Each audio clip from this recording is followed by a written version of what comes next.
Madame la présidente, Madame la ministre, Monsieur le président de la commission des lois et Monsieur le rapporteur, l'accord obtenu finalement en CMP peut être considéré comme un début de réponse à la problématique de la radicalisation en ligne.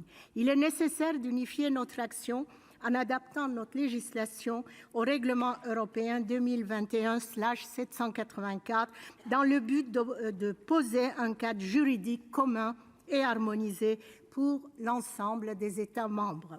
Cette PPL intègre de nouveaux mécanismes à notre droit. Il amende notamment la loi pour la confiance dans l'économie numérique et en y ajoutant un article unique. Par ailleurs, la France, frappée plusieurs fois dans sa chair, est déjà armée numériquement parlant dans ce combat contre les contenus terroristes en ligne. Je pense par exemple à la plateforme Pharos.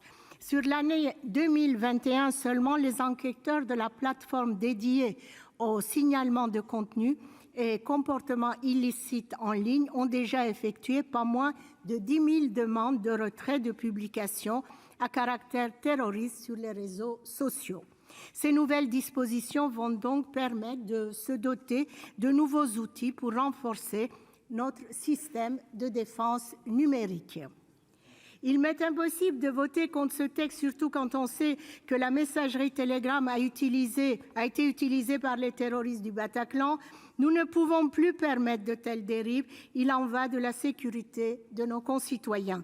Cette présente proposition vise à préciser la grande responsabilité des fournisseurs de services d'hébergement.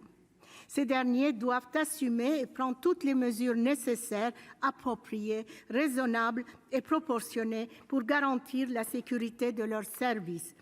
Sous peine de sanctions, il leur revient de détecter, supprimer le plus rapidement et efficacement possible les contenus de propagande et d'apologie du terrorisme en ligne.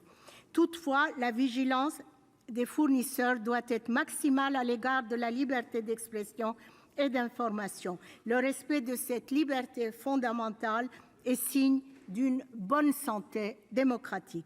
On ne peut négliger cet aspect en préférant la censure ou le tout sécuritaire.